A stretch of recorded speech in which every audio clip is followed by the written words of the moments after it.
जय श्रीमन्नारायण। हम बृजकिशोर चंद्र शास्त्री। आज के इस वीडियो में मैं दो बातें आपके साथ शेयर करने के लिए जा रहा हूँ। ये मैं बताने के जा रहा हूँ कि शादी विवाह में जो आप तिलक का कार्य होता है, उस तिलक के कार्य में जो चांदी के पात्र आपको मिलते हैं, चढ़ाए जाते हैं बेटी पक्ष की ओर से, वो चांदी के पात्र का क्या हमारे जीवन में प्रभाव है। और दूसरा चीज़ मैं बताने के लिए जा रहा हूँ कि चांदी के पात्र या चांदी के सिक्के घर में रखने से हमें क्या बेनिफिट मिलता है। इन दोनों विषयों को और दोनों चीज़ों को जानना है तो वीडियो में हमारे बने रहिएगा। पूर्ण रूप से 3 से 4 मिनट तक भाव से इस जानकारी को आप श्रवण करिएगा, सुनिएगा, क्योंकि ये पुण्य जानकारी बहुत ही कम जगहों तक होती है और बहुत कम लोग आपको बताते हैं। और ख़ास करके इस वीडियो में मैं यही बताने के लिए जा रहा हूँ कि तिलक विवाह में मिलने वाले चांदी के पात्र और घर में चांदी के पात्र रखने से, चांदी के सिक्के रखने से क्या आपको लाभ मिलता है, क्या बेनिफिट मिलता है। हमारे वीडियो में बने रहिए। आप अगर मुझे नहीं जानते हैं तो मेरा नाम बृजकिशोर चंद्र शास्त्री है और मेरे चैनल पर आप किसी भी तरह की समस्या का समाधान के लिए जो सामने नंबर दिया गया है, इस पर आप संपर्क कर सकते हैं। हाँ, लेकिन ध्यान रखने वाली बात है कि जो हमारा परामर्श शुल्क होता है वो आपको पे करना पड़ता है। तो आइए 1 मिनट श्री भगवान नारायण का नाम लेकर और ठाकुर जी का स्मरण करके इस वीडियो को स्टार्ट करते हैं। ओम नमो नारायण। देखिए, अक्सर लोगों के यहाँ शादी विवाह में बेटी पक्ष के यहाँ से पान के पत्ता के चांदी के पान, सुपारी और एक कटोरा जिसको हम कहते हैं, वो आपको चांदी के पात्र जो है मिलते हैं।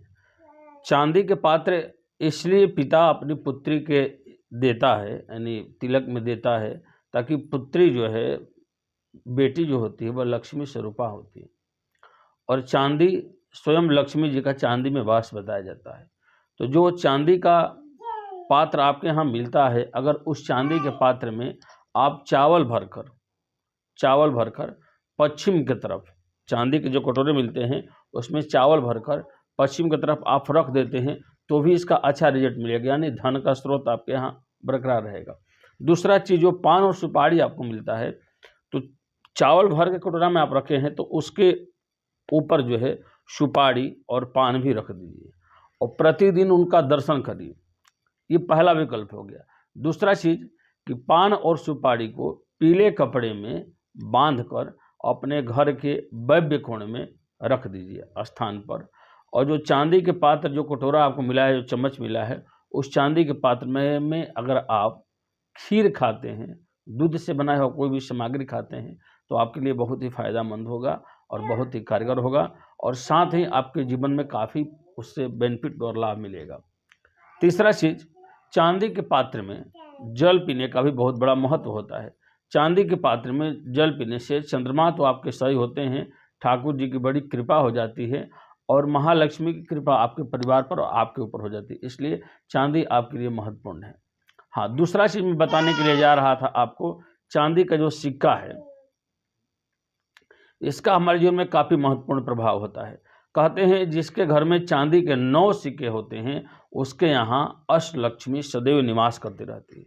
चांदी के सिक्के को महीने में एक दिन, शुक्रवार के दिन, कनकधारा स्तोत्र से, दूध से, दही से, पंचामृत से स्नान कराकर उन सिक्कों पर अक्षत पुष्प आदि से पूजन करके, हल्दी चंदन लगाकर उन्हें प्रणाम करके घर के पश्चिम या पूर्व दिशा में उसको रखना चाहिए।